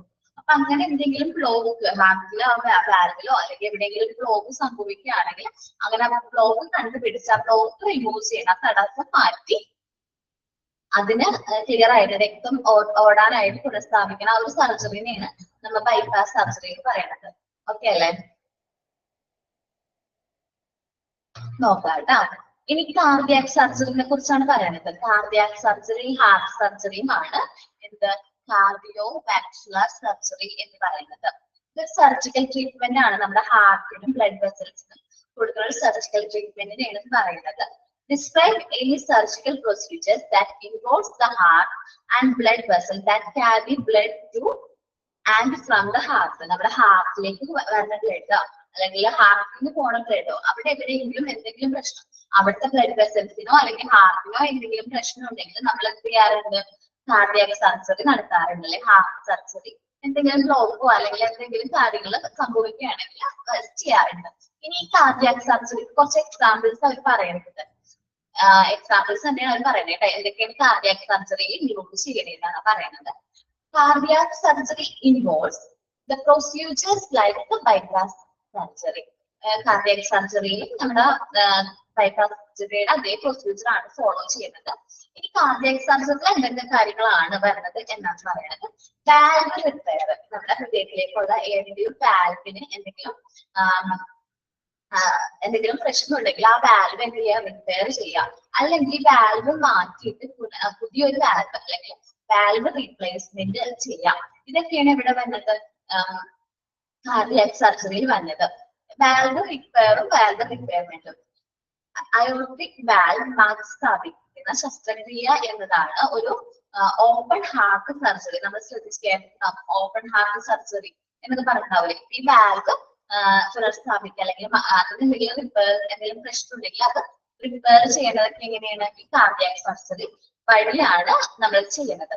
ഈ വാൽവ് മാറ്റി സ്ഥാപിക്കുക എന്ന് പറയുമ്പോൾ കൃത്രിമമായിട്ട് വാൽവ് എന്ത് ചെയ്യുന്നത് നമ്മുടെ ആ രോഗിയുടെ ആ രോഗം ബാധിച്ച് ചിലപ്പോ ആ വാൽവിന് എന്തെങ്കിലും കംപ്ലൈന്റ് ഒക്കെ ഉണ്ടെങ്കിൽ ആ വാൽവ് മാറ്റി ഒരു കൃത്രിമമായി നിർമ്മിച്ച വാൽവ് എന്ത് ചെയ്യും മാറ്റി സ്ഥാപിക്കും, ഹാർട്ടിലേക്ക് അത് വെച്ചു കൊടുക്കും. ഇതിനെയാണ് നമ്മൾ എന്ത് പറയുന്നത്, വാൽവ് റിപ്പയർ അല്ലെങ്കിൽ വാൽവ് റീപ്ലേസ്മെന്റ് എന്ന് പറയുന്നത്. റിപ്പയർ എന്ന് വെച്ചിട്ടുണ്ടെങ്കിൽ അതിനെന്തെങ്കിലും കേടുപാടുകൾ സംഭവിച്ചിട്ടുണ്ടെങ്കിൽ അതിനനുസരിച്ച് ട്രീറ്റ്മെന്റ് ആയിരിക്കും കൊടുക്കുന്നത്. റീപ്ലേസ്മെന്റ് എന്ന് പറഞ്ഞിട്ടുണ്ടെങ്കിൽ എന്തെങ്കിലും രോഗം ബാധിച്ച് ആ വാൽവിന് എന്തെങ്കിലും പ്രശ്നം സംഭവിച്ചല്ലെങ്കിൽ കേടായിട്ടോ രോഗമായതോ ആയിരുന്നെങ്കിൽ ആ വാൽവ് റിമൂവ് ചെയ്തിട്ട് നമ്മൾ കൃത്യമായി നിർമ്മിച്ച വാൽവ് എന്ത് ചെയ്യും, റീപ്ലേസ് ചെയ്യും. അതിനെയാണ് എന്ത് പറയുന്നത്, അതിനെയാണ് വാൽവ് റീപ്ലേസ്മെന്റ് എന്ന് പറയുന്നത്. Surgery four continual defect vascular deals with the disease of blood vessel. ഇത്രയും കാര്യങ്ങൾ. ഇതേപോലെ നമ്മുടെ എന്താ പറയുന്നത്, കുട്ടികളിലെ കുഞ്ഞുകുട്ടികളുടെ ഹാർട്ടിലേക്ക് പ്രോബ്ലംസ് ഒക്കെ വരാറുണ്ട്. അവർക്ക് എന്തെങ്കിലും ഡിഫക്ട്സ് ഉണ്ടെങ്കിൽ അതിനനുസരിച്ചുള്ള ട്രീറ്റ്മെന്റ് നമ്മൾ ജനിക്കുമ്പോ തന്നെ ഹാർട്ടിന് എന്തെങ്കിലും പ്രശ്നമായിട്ട് ജനിക്കുന്ന കുട്ടികൾ അവർക്ക് കൊടുക്കുന്ന ട്രീറ്റ്മെന്റ് ഇതൊക്കെ എവിടെയാണ്, ഹാർട്ടിന് തന്നെ ട്രീറ്റ്മെന്റ് കൊടുക്കുന്ന സ്ഥലമാണ് ഇന്ന് കാർഡിയോളജി ഡിപ്പാർട്ട്മെന്റ് എന്ന് പറയുന്നത്. ഇതെല്ലാം ഡീൽ ചെയ്യുന്നത് ബാച്ചുലർ അതേപോലെ തന്നെ ബ്ലഡ് വെസൽ ആയിട്ട് കഴിക്കുന്ന എല്ലാ അസുഖങ്ങളും കുട്ടികളിൽ ജനിക്കുമ്പോൾ തന്നെ കുട്ടികളിലുള്ള ഹാർട്ട് പ്രോബ്ലംസ് ഡീൽ ചെയ്യുന്ന അസുഖങ്ങൾ, അതേപോലെ ബൈപ്പാസ് സർജറി, അതേപോലെ valve repair, valve replacement, coronary artery bypass grafting, അതേപോലെ ആൻജിനിയ എന്ന് പറയുന്ന അസുഖത്തിന് ഹാർട്ട് അറ്റാക്ക്, അതിനൊക്കെ ട്രീറ്റ്മെന്റ് പ്രൊവൈഡ് ചെയ്യുന്ന സ്ഥലമാണ് എന്ത് കാർഡിയോളജി ഡിപ്പാർട്ട്മെന്റ്, അല്ലെങ്കിൽ അങ്ങനത്തെ ട്രീറ്റ്മെന്റ് ഒക്കെ പ്രൊവൈഡ് ചെയ്യുന്ന സ്ഥലമാണ് എന്ത് കാർഡിയോളജി ഡിപ്പാർട്ട്മെന്റ് എന്ന് പറയുന്നത്. ഇനി നമ്മൾ മെയിൻ ആയിട്ട് കാർഡിയോളജി ഡിപ്പാർട്ട്മെന്റ് മെയിൻ ആയിട്ട് പ്രൊവൈഡ് ചെയ്യുന്ന അടുത്ത ട്രീറ്റ്മെന്റ് ആണ് പേസ് മേക്കർ ഇംപ്ലിമെന്റേഷൻ. നമ്മൾ എല്ലാവരും കേട്ടിട്ടുണ്ടാവും പേസ് മേക്കർ, ഹാർട്ടിലെ പേസ് മേക്കർ ഇംപ്ലിമെന്റ് ചെയ്തിട്ടുണ്ട്. നമ്മൾ സാധാരണയായിട്ട് നമ്മുടെ സാധാരണ മിനിറ്റ് 60 മുതൽ 100 വരെയാണ് ഹൃദയമിടിപ്പ് വരുന്നത്. സാധാരണ രീതിയിൽ അത്രയുമാണ് ഹൃദയമിടിപ്പ് സംഭവിക്കുന്നത്. പക്ഷെ അത് കുറഞ്ഞു പോവാന്ന് വിചാരിക്കും. ഹൃദയമിടിപ്പിന്റെ നിരക്ക് മിനിറ്റ് 40 താഴെ വരാന്ന് വിചാരിക്കും. 60-100 വരുന്ന ഹൃദയമിടിപ്പ് നമ്മൾ ഇത് ഹാർട്ട് ബീറ്റ് നോക്കുമല്ലോ. അപ്പൊ നമുക്ക് ഒരു മിനിറ്റ് ക്ലാസ്സിൽ നോക്കിയിട്ട് ഹാർട്ടില് നമുക്ക് ഈ ബീറ്റ് നോക്കുമ്പോൾ 60 കുറവാണ് വരുന്നെങ്കിൽ നമ്മുടെ ഹൃദയമിടിപ്പ് കുറവാണ്. 40 താഴെ വന്നാൽ ഹാർട്ട് അറ്റാക്ക് വരാനുള്ള ചാൻസ് ഉണ്ട്. 40 താഴേക്ക് പോയി കഴിഞ്ഞാൽ നമുക്ക് എന്ത് അസുഖം വരും, ഹാർട്ട് അറ്റാക്ക് വരും. ഇങ്ങനെ വരാതിരിക്കാൻ വേണ്ടിയിട്ട് ഹൃദയനിരക്ക് കുറവുള്ള രോഗികളിൽ ഹൃദയപേശികളിലെ ഇലക്ട്രിക് തരംഗങ്ങൾ അയച്ച് കൃത്രിമമായി ഹൃദയമിടിപ്പ് നിലനിർത്തുന്നതിന് വേണ്ടിയിട്ടാണ് നമ്മൾ എന്ത് ഇംപ്ലിമെന്റ് ചെയ്യുന്നത്, പേസ് മേക്കർ ഇംപ്ലിമെന്റ് ചെയ്യുന്നത്. നമ്മുടെ ഹാർട്ടില് ഹൃദയമിടിപ്പ് കുറയുക എന്നുവെച്ചാൽ 40 താഴേക്ക് നമ്മുടെ ഹാർട്ട് ബീറ്റ് പോകുമ്പോഴാണ് നമ്മൾ എന്ത് ഇംപ്ലിമെന്റ് ചെയ്യുന്നത്, പേസ് മേക്കർ ഇംപ്ലിമെന്റ് ചെയ്യുന്നത്. ഈ പേസ് മേക്കർ എന്താ ചെയ്യണമെന്ന് വെച്ചിട്ടുണ്ടെങ്കിൽ ആ വ്യക്തിയുടെ ഹൃദയമിടിപ്പ് എന്താക്കുന്ന ഇലക്ട്രിക് തരംഗങ്ങൾ അയച്ച് സാധാരണ രീതിയിൽ ഒരു 60ലേക്ക് ആ ഹൃദയമിടിപ്പ് എത്തിക്കുന്നത്. അതാണ് ആര് ചെയ്യണത്, പേസ് മേക്കർ ചെയ്യണത്. ഇങ്ങനെ ചെയ്തില്ല, അങ്ങനെ ഹൃദയമിടിപ്പ് 60ലേക്ക് എത്തിച്ചില്ലെങ്കിൽ അദ്ദേഹത്തിന് ഹാർട്ട് അറ്റാക്ക് വരാനും മരണം വരെ സംഭവിക്കാനും ചാൻസ് ഉണ്ട്. ഈ പേസ് മേക്കർ ആയിട്ട് ഉപയോഗിക്കുന്ന വളരെ ചെറിയൊരു ഉപകരണമാണ്. നമുക്ക് നിസ്സാരം ഒരു പേസ് മേക്കറിന്റെ ഗ്രാം എന്ന് പറഞ്ഞാൽ 25 മുതൽ 35 ഗ്രാം വരെ ആ പേസ് മേക്കർ വരുന്നത് ഉണ്ടാവുന്നത് കേട്ടോ. സിമ്പിൾ ആയിട്ട് പറയുകയാണെങ്കിൽ എത്ര ഗ്രാമാന്ന് പറഞ്ഞത് പേസ് മേക്കറിന് 25 മുതൽ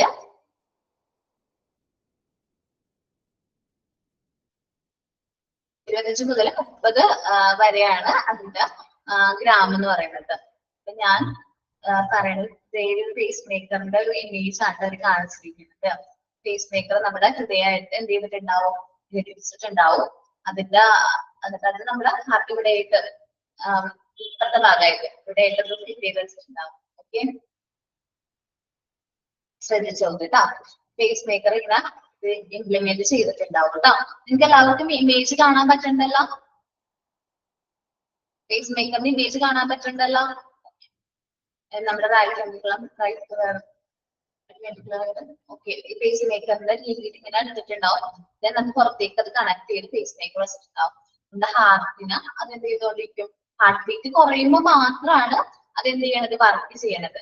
സാധാരണ ഒരു വ്യക്തിയുടെ ഹാർട്ട് ബീറ്റ് എങ്ങനെയാണെന്നുള്ളത് വരെ അതിൽ എന്ത് ചെയ്യാൻ പറ്റും, മെഷർ കൗണ്ട് ചെയ്യാനായിട്ട് പറ്റും. സാധാരണ രീതിയിൽ ഹാർട്ട് വർക്ക് ചെയ്യണമെങ്കിൽ പേസ് മേക്കർ അവിടെ എന്തെങ്കിലും പ്രവർത്തിക്കൂല. സാധാരണ രീതിയിൽ അത് എപ്പോഴാണോ താഴ്ന്നതെന്ന് പേസ് മേക്കർ ഐഡന്റിഫൈ ചെയ്യുന്നത് അപ്പോൾ മാത്രമാണ് ഈ ഇലക്ട്രിക് തരംഗങ്ങൾ അയച്ച് നമ്മുടെ ഹാർട്ടിന് കൃത്രിമമായി ഹൃദയമിടിപ്പ് എന്ത് ചെയ്യണത് നിലനിർത്തുന്നത് കേട്ടോ. ഓക്കെ, പേസ് മേക്കറിന്റെ ഉപയോഗം മനസ്സിലായി. പേസ് മേക്കറിന്റെ ഇമേജ് ആദ്യമായിട്ടായിരിക്കും മിക്കവരും പേസ് മേക്കർ ഇമേജ് കാണുന്നത്. നമ്മൾ സിനിമയിലൊക്കെ കേട്ടിട്ടുണ്ടാവും എന്താണ് പേസ് മേക്കർ വെച്ചിട്ടുണ്ട്, പേസ് മേക്കർ വെച്ച് റീപ്ലേസ് ചെയ്തിട്ടുണ്ട്, അങ്ങനെയൊക്കെ കേട്ടിട്ടുണ്ടാവും. ഇമേജ് ഒക്കെ കണ്ടല്ല. Okay, implementation treatment for myocardial infarction is also done in this department. ഇത്രയും കാര്യങ്ങളാണ് നമ്മുടെ കാർഡിയോളജി ഡിപ്പാർട്ട്മെന്റിൽ ഡീൽ ചെയ്യുന്നത്. അപ്പൊ ഹാർട്ട് നമ്മുടെ ബ്ലഡ് സർക്കുലേഷൻ അനുസരിക്കുന്ന എല്ലാ അസുഖങ്ങൾക്കും ട്രീറ്റ്മെന്റ് പ്രൊവൈഡ് ചെയ്യുന്ന ഡിപ്പാർട്ട്മെന്റ് ആണ് ഏത് കാർഡിയോളജി ഡിപ്പാർട്ട്മെന്റ് എന്ന് പറയുന്നത്. കാർഡിയോളജി ഡിപ്പാർട്ട്മെന്റില് നമ്മുടെ ഹാർട്ടായിട്ട് ചെയ്യുന്ന അസുഖങ്ങൾ കണ്ടെത്തുക, ഡയഗ്നോസ് ചെയ്യുക, അതിനാവശ്യമുള്ള ട്രീറ്റ്മെന്റ് പ്രൊവൈഡ് ചെയ്യുക. നമ്മുടെ ഹാർട്ടിന് എന്തെങ്കിലും ഡിസോർഡേഴ്സ് ഉണ്ടെങ്കിൽ അതിനാവശ്യമുള്ള ട്രീറ്റ്മെന്റ് പ്രൊവൈഡ് ചെയ്യുക. ഇതെല്ലാമാണ് കാർഡിയോളജി ഡിപ്പാർട്ട്മെന്റ് കൈകാര്യം ചെയ്യുന്നത്. ഇവിടെ വെച്ചിട്ടുണ്ടെങ്കിൽ ഔട്ട് പേഷ്യന്റ് ഇൻപേഷ്യന്റ് എന്നുള്ള വേർതിരിവൊന്നുമില്ല. നമ്മുടെ ഹോസ്പിറ്റലില് ഔട്ട് പേഷ്യന്റ് ആയിട്ടുള്ള വ്യക്തികൾക്കും ഇൻപേഷ്യന്റ് ആയിട്ടുള്ള വ്യക്തികൾക്കും ട്രീറ്റ്മെന്റ് പ്രോപ്പർ ആയിട്ട് തന്നെ അവർ പ്രൊവൈഡ് ചെയ്യും. നമ്മള് ഹാർട്ടായിട്ട് ലഭിക്കുന്ന ഒരുപാട് അസുഖങ്ങളെ കുറിച്ച് പറഞ്ഞു. നമ്മുടെ ഹാർട്ടായിട്ട് ലഭിക്കുന്ന എല്ലാ അസുഖങ്ങളും ഒരുമിച്ച് പറയുന്ന പേരാണ് കോർണറി ആർട്ടറി ഡിസീസ് എന്ന് പറയുന്നത്. ആൻജീനിയ ആദ്യം പറഞ്ഞ അസുഖം, പിന്നെ കോർണറി ആർട്ടറി ബൈപ്പാസ് ഗ്രാഫ്റ്റിംഗ് പറഞ്ഞു. ഇവിടെ തന്നെയാണ് നമ്മൾ ബൈപ്പാസ് സർജറി എന്ന് പറയുന്നത്. പിന്നെ കാർഡിയോ വാസ്കുലർ സർജറി, അതിനെയാണ് നമുക്ക് പറയുന്നത് cardiac surgery, open heart surgery എന്ന് പറയുന്നത്. അവിടെ ഹാർട്ടിലേക്ക് എന്തെങ്കിലും ബ്ലഡിന് ക്യാരി ചെയ്യുന്നതിനോ അല്ലെങ്കിൽ ക്യാരി ചെയ്ത് പോകുന്ന ബ്ലഡിനോ ബ്ലഡ് വെസൽസിനോ എന്തെങ്കിലും പ്രശ്നം ഉണ്ടെങ്കിൽ അങ്ങനത്തെ ട്രീറ്റ്മെന്റ് ആണ് ഇവിടെ കൊടുക്കുന്ന കാർഡിയാക് സർജറി കൊടുക്കുന്നത്. അവിടെ കൊടുക്കുന്ന ട്രീറ്റ്മെന്റ് ആണ് valve replacement, surgery four congenial defence. കുട്ടികൾ ജനിക്കുമ്പോൾ തന്നെ എന്തെങ്കിലും അസുഖമായിട്ട് ജനിക്കുക, ഹാർട്ടിന് അസുഖമായിട്ട് ജനിക്കുന്ന കുട്ടികൾക്ക് കൊടുക്കുന്ന ട്രീറ്റ്മെന്റ്. പിന്നെ വാസ്കുലർ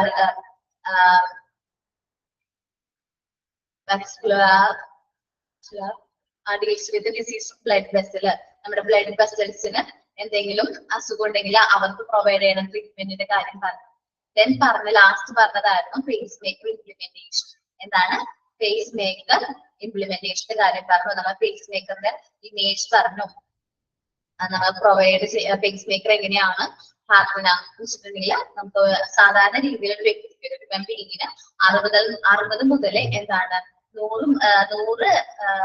100 വരെയാണ് ഹൃദയമിടിപ്പ് ഒരു മിനിറ്റില് വരുന്നത്. പക്ഷെ അതിൽ താഴെ ആവുന്ന സിറ്റുവേഷനിലാണ് നമ്മൾ എന്ത് ചെയ്യണത്, പേസ് മേക്കറിന്റെ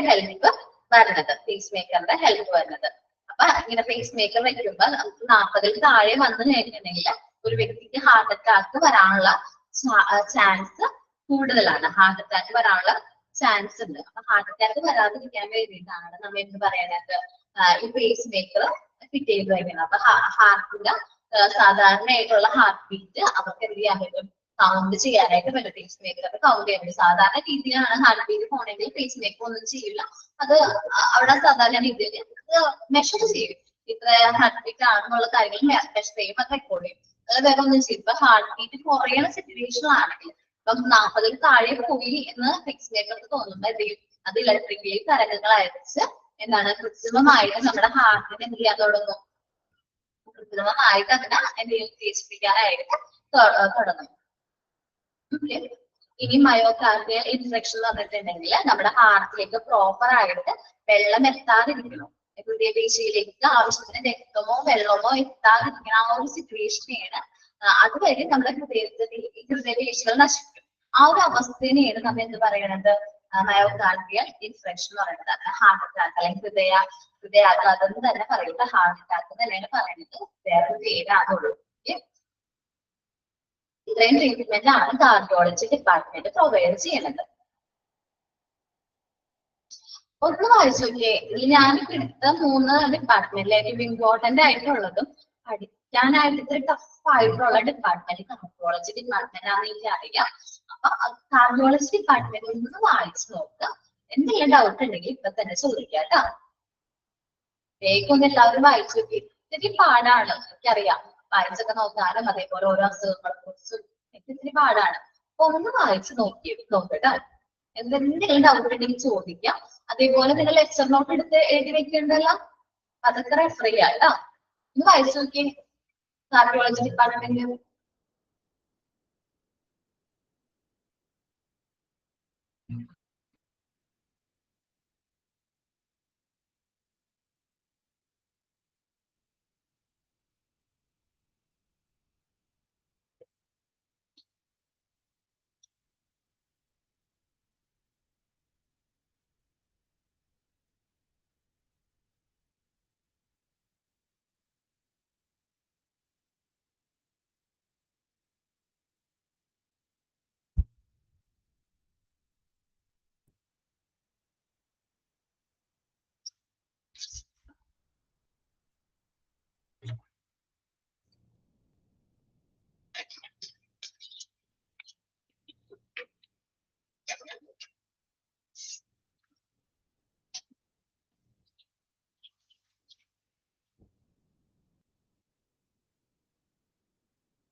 എല്ലാരും ഒന്ന് വായിച്ചു നോക്കിട്ടോ.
വായിച്ചു നോക്കിയാ?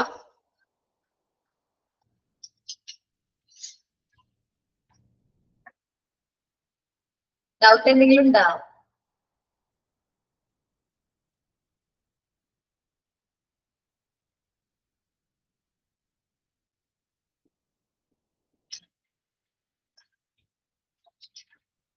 നെഞ്ചുവേദന എന്നർത്ഥം കേട്ടോ.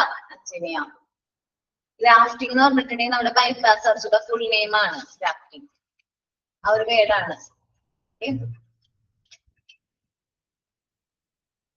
കാർഡിയാക് സർജറിനെയാണ് കാർഡിയോവാസ്കുലർ സർജറി എന്ന് പറയുന്നത്. ഓക്കെ, കാർഡിയാക് സർജറിന്റെ open heart surgery, open cardiac surgery, അതേപോലെ വാസ്കുലർ സർജറിയുടെ കുറച്ച് എക്സാമ്പിൾസ് നമ്മൾ പറഞ്ഞു. വാൽവ് റീപ്ലേസ്മെന്റ്, വാൽവ് റിപ്പയർ, പിന്നെ നമ്മുടെ പേസ് മേക്കർ ഇംപ്ലിമെന്റേഷൻ, അതേപോലെ ഹാർട്ട് അറ്റാക്ക് ചെയ്യുന്ന കാര്യങ്ങൾ എല്ലാവരെയും കൂടെ ഒരുമിച്ച് കാർഡിയോവാസ്കുലർ സർജറി എന്ന് പറയുന്നുള്ളൂ കേട്ടോ. കാർഡിയാക് സർജറി തന്നെയാണ്, അത് വേറെ പേരാണ്. അപ്പൊ എഴുതി വെച്ചു, cardiac surgery, heart surgery, open heart surgery, open cardiac surgery, പല പേരിൽ അത് അറിയപ്പെടുന്നു എന്നുള്ളൂ കേട്ടോ. എന്തെങ്കിലും ഉണ്ടോ ഡൗട്ട്?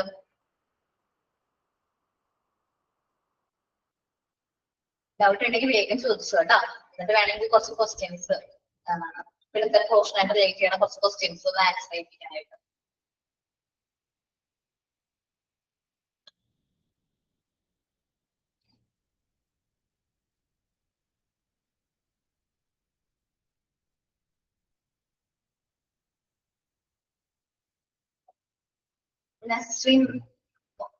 മെസ്സേജ് ചെയ്യാവോ?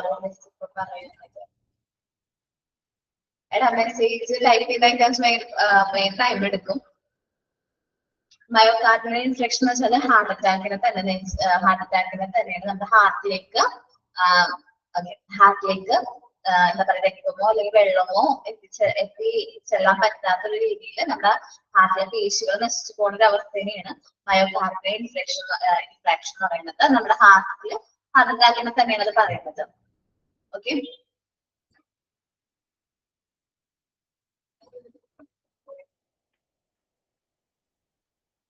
ബ്ലോക്ക് വരുന്നതെന്ന് വെച്ചിട്ടുണ്ടെങ്കിൽ നമ്മുടെ ഹാർട്ടിലേക്ക് ആ ബ്ലഡ് ഫ്ലോ ചെയ്യണ ആ ഒരു വെസലിലോ എന്തെങ്കിലും നമുക്ക് ബ്ലോക്ക് സംഭവിക്കാൻ ചാൻസ് ഉണ്ട്. ചിലപ്പോ നമ്മുടെ ബോഡി കൂടുതലായിട്ട് ഗ്ലൂക്കോസ് ഒക്കെ കൺസ്യൂം ചെയ്യുമ്പോൾ ഷുഗർ ഒക്കെ ഉള്ള പേഷ്യൻസിന് ആണ് മെയിൻ ആയിട്ട് ഹാർട്ടിൽ ബ്ലോക്ക് ഒക്കെ വരാറുണ്ട്. ഗ്ലൂക്കോസ് കൂടുതലായിട്ട് കൺസ്യൂം ചെയ്യുമ്പോൾ അത് നമ്മുടെ ഹാർട്ടിന്റെ എവിടെയെങ്കിലൊക്കെ അടിഞ്ഞു കൂടി അത് ബ്ലോക്ക് ആയിട്ട് പിന്നെ ഭാവിയിലൊക്കെ ബ്ലോക്ക് ആയിട്ട് മാറും. അങ്ങനെ ബ്ലോക്ക് സംഭവിക്കുമ്പോൾ വെച്ചിട്ടുണ്ടെങ്കിൽ ബ്ലഡ് പ്രോപ്പർ ആയിട്ട് എന്തെങ്കിലും ഹാർട്ടിലേക്ക് എത്തില്ല, അല്ലെങ്കിൽ ഹാർട്ടിലേക്ക് ബ്ലഡ് പ്രോപ്പർ ആയിട്ട് ഓർഗൻസിലേക്ക് എത്തില്ല.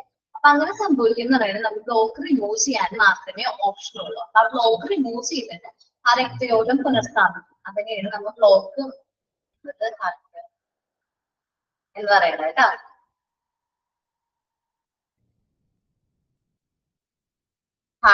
ഹാർട്ടിലേക്ക് ഇത്ര ബ്ലോക്ക് ഉണ്ട് എന്നൊക്കെ പറഞ്ഞു കേട്ടിട്ടുണ്ടാവും. അവർക്ക് ചിലപ്പോൾ ലൈഫ് സ്റ്റൈൽ അനുസരിച്ചിട്ടായിരിക്കും ആ ഒരു ബ്ലോക്ക് വരാനുള്ള കാരണങ്ങൾ. അപ്പം കൂടുതൽ ഞാൻ നോക്കിയിട്ട് ഇപ്പൊ ഷുഗർ പേഷ്യൻസിന് അല്ലെങ്കിൽ ഡയബറ്റിക് ആയിട്ടുള്ള പേഷ്യൻസിന് ഹാർട്ട് ബ്ലോക്ക് വന്നതായിട്ട് നമുക്ക് കേട്ടിട്ടുണ്ട്, അല്ലെങ്കിൽ ഹാർട്ട് അറ്റാക്ക് വന്നതായിട്ട് കേട്ടിട്ടുണ്ട്. റിഫ്ലക്ഷൻ എന്ന് വെച്ചാല് കുഞ്ഞ് ജനിക്കുമ്പോ തന്നെ എന്തുണ്ടാവും, ഹാർട്ടിന് എന്തെങ്കിലും പ്രോബ്ലം ഉണ്ടാവും. അങ്ങനത്തെ കുഞ്ഞുങ്ങൾക്ക് ട്രീറ്റ്മെന്റ് പ്രൊവൈഡ് ചെയ്യുന്നത് ഇവിടെ കാർഡിയോളജി ഡിപ്പാർട്ട്മെന്റ് ട്രീറ്റ്മെന്റ് പ്രൊവൈഡ് ചെയ്യുന്നത്. ജനിച്ച ഉടനെ ഇപ്പോ ചിലപ്പോ ഹാർട്ടിന് പ്രോബ്ലം ആയിട്ട് ജനിക്കുന്ന കുട്ടികളുണ്ടാവും. അപ്പൊ അവർക്ക് ട്രീറ്റ്മെന്റ് ചിലപ്പോൾ കൂടുതൽ ഹാർട്ടിന് പ്രോബ്ലം ഒക്കെ ആയിട്ട് ജനിക്കുന്ന പ്രശ്നങ്ങളൊക്കെ ആയിട്ടുള്ള കുട്ടികൾക്ക് ട്രീറ്റ്മെന്റ് അവിടെ പ്രൊവൈഡ് ചെയ്യും, കാർഡിയോളജി ഡിപ്പാർട്ട്മെന്റിൽ പ്രൊവൈഡ് ചെയ്യാറുണ്ട്. ഓക്കെ, നോക്കാട്ടെ ക്വസ്റ്റ്യൻസ് ആണ് നോക്കണത്. Dash department. ഓക്കെ ആണ്, ഇപ്പൊ തരാവേ, ശ്രദ്ധിച്ചിരിക്കാം. കുറച്ച് ക്വസ്റ്റ്യൻസ് ആണ്. ഇപ്പൊ 3 ഡിപ്പാർട്ട്മെന്റിനെ കുറിച്ചാണ് നമ്മൾ പറഞ്ഞത്. ജസ്റ്റ് ഒന്ന് പറഞ്ഞു പോകുന്നുള്ളൂ. ജസ്റ്റ് ആൻസർ ചെയ്യാൻ എല്ലാവരും മെസ്സേജ് അയക്കാം കേട്ടോ. Dash department. Dash department, people comes to the hospital only for consultation and not for admission. In dash department, the people comes to the hospital only for consultation and not for admission. OPD, full form of OPD. Emergency department alla Jayaraj. Okay, emergency department alla OPD department. In OPD department full form. OPD department full form. Outpatient department full idea the outpatient department.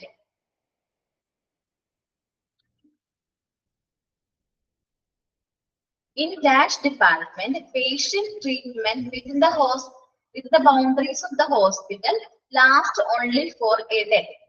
ഒരു ദിവസത്തിൽ കൂടുതൽ അവിടെ treatment provide ചെയ്യാറില്ല. ഏത് department ആണ്? Outpatient department. Okay.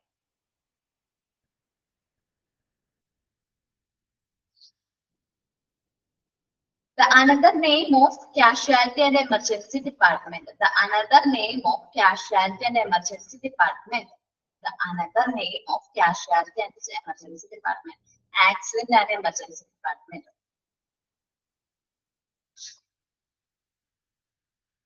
Accident and emergency department runs dash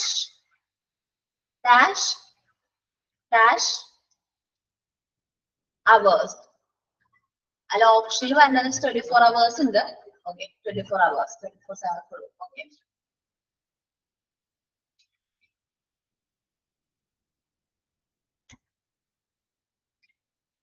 The casualty and emergency department provide dash treatment being sent to specialized department. Dash treatment emergency or immediate. എന്താ ആ word വന്നിരിക്കുന്ന ഓപ്ഷനിൽ വന്നിരിക്കുന്ന അത് click ചെയ്യാം കേട്ടോ.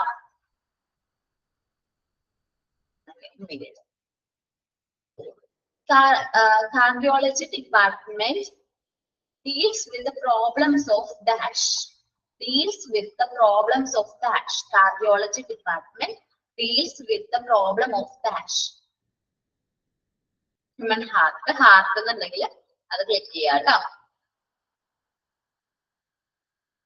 കുറച്ച് അസുഖങ്ങളുടെ ഒക്കെ പേര് തന്നിരിക്കുകയാണ്.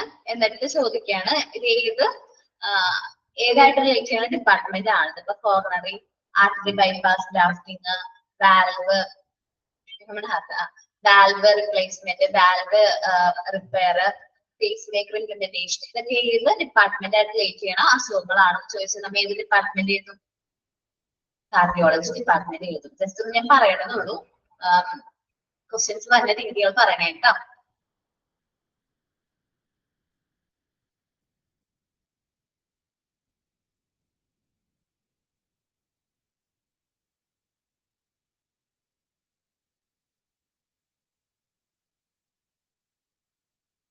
Dash surgery deals with the surgical treatment of a heart and blood vessel.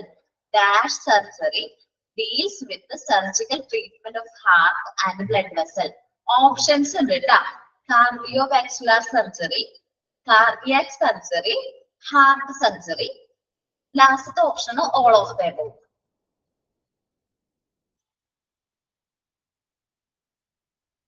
ഞാൻ ചോദിച്ച ക്വസ്റ്റ്യൻ ഒന്നും കൂടി പറയാം. ഓൾ ഓഫ് ദം അല്ലെങ്കിൽ ഓൾ ഓഫ് ദ എബോവ് ആണ്. മൂന്നും ഒന്നിന്റെ സെയിം നെയിം ആണ്. കാർഡിയോവാസ്കുലർ സർജറിയുടെ പേര് തന്നെയാണ് cardiac surgery, heart surgery, cardiovascular surgery. Then all of the above ഉണ്ടെങ്കിൽ ഓൾ ഓഫ് ദ എബോവ് ആണ് നമ്മൾ ക്ലിക്ക് ചെയ്യേണ്ടത്. ഓക്കെ,